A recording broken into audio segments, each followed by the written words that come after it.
Hello everyone. So today's lecture is on polar coordinates. So here we see how we convert polar coordinates into Cartesian and Cartesian into polar and then utilize their useful meaning in physics. And we will see that polar coordinates by doing a quotient using polar coordinates will make it easier as compared to Cartesian coordinates. So first discuss about polar coordinates. So this is a Cartesian plane. Here this is x-axis and y-axis. Let me use my marker. So let a point P here. So let R be the position vector of P. So we can locate the point P. In radial direction we draw a unit cap vector called R cap, and perpendicular to it we have drawn a theta cap vector.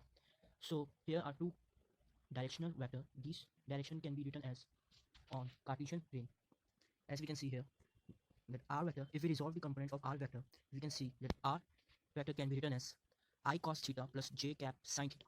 Here we can see this is it's in the direction in j cap, so it is sin theta j cap, and this is in the direction of x cap or I cap, so this can be written as I cos theta cap. So similarly we can write theta cap into minus I sin theta plus j cos theta. So let me show you how. So this is theta cap, so it can be resolved into two components. Now for theta cap we can write, so let me raise them. So angle between theta, we have the property that angle between perpendiculars are equal. So theta cap is perpendicular to R vector and I and j cap is perpendicular to I cap. So this is theta. So this theta, we resolve the vector theta into two components in the direction of j cap and I cap. So in the direction of I cap we have this, and we can write this as minus sin theta I cap, and in the direction of j cap we can write it as cos theta j cap. So all that we have done, we got r vector equal to I cos theta plus j sin theta, and theta cap equal to minus I sin theta and j cos theta. So in polar coordinate we usually write r as r cap like this. Sometimes it is confusing because here we are only showing that r vector, position vector of P, is only depend upon r and in radial direction, but we have to note that r dash, that r radial direction is itself depend upon theta. So this is the only equation we needed to show a position vector of a point in polar coordinates. So in Cartesian plane we define velocity as differential of position vector with respect to time. So in the same way we define velocity here, that is differential vector, that is rate of change of differential vector, and it can be written as by product rule r dot. Here dot indicates that we have differentiate the r with respect to time. So by product rule we get r dot r cap plus r d r cap by dt. So here rate of change of this term is known as rate of change of radial direction. So this is a velocity expression. Now to get the expression we first need to find the value of this component. So let me tell you the value of this component. So we have here we have, so rate of change of radial direction with respect to time is equal to differential of theta cap, differential of theta in the direction of theta cap, and rate of change of theta cap direction is equal to negative sign of theta naught r in the direction of radial vector. So I have given you the value. If you need proof, I will make another video on this. So we get the velocity vector as rate of change of position vector.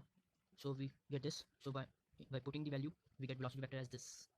This is very important equation. So what about acceleration? So if there is change in velocity, then we have acceleration, which is given by rate of change of velocity vector. So we again differentiate it and we get this expression. By product rule we get the expression this. By putting the value of d theta on rate of change of theta cap and rate of change of radial cap, we get the net acceleration this. So these are the derivations of acceleration, velocity, and position vector. So now I have an example to use this. Now this is the example in which we will use polar coordinates. So it is the velocity of a bead on a spoke. A bead moves along the spoke of a wheel at constant speed u meter per second. The wheel rotates with uniform angular velocity theta naught equal to omega radian per second about an axis fixed in space. At t equal to 0, the spoke is along the x-axis and the bead is at the origin. Find the velocity at time t. So basically this is the figure. So this is the figure in the last lecture. So this is the figure. Let me do first axis here. So this is y-axis, this is x-axis, and now we can let this be the position vector, and here it is r cap, radio direction, and perpendicular to r cap we will draw theta cap, that will this theta cap. Now we have to find the velocity, and we have proved the expression of velocity, which was this.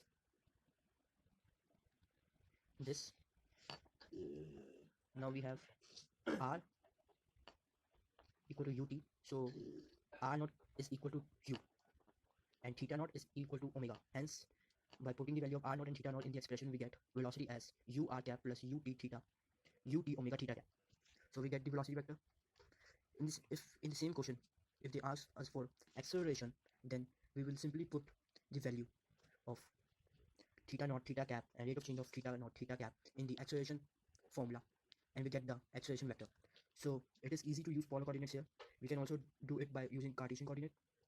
Here velocity in x direction can be written as vr cos theta minus v sin theta, and vy, we will break the velocity into components, and vy can be written as vr sin theta plus v theta cos theta. So then we have to find the components in I cap, j cap, and we get the velocity vector in Cartesian plane, this, which requires a lot of time and calculations and also resolving vector, but by using polar coordinate we get this in very less time. So this is the advantage of polar coordinates. So for more videos, subscribe to my channel, like and comment your feedbacks. Thank you.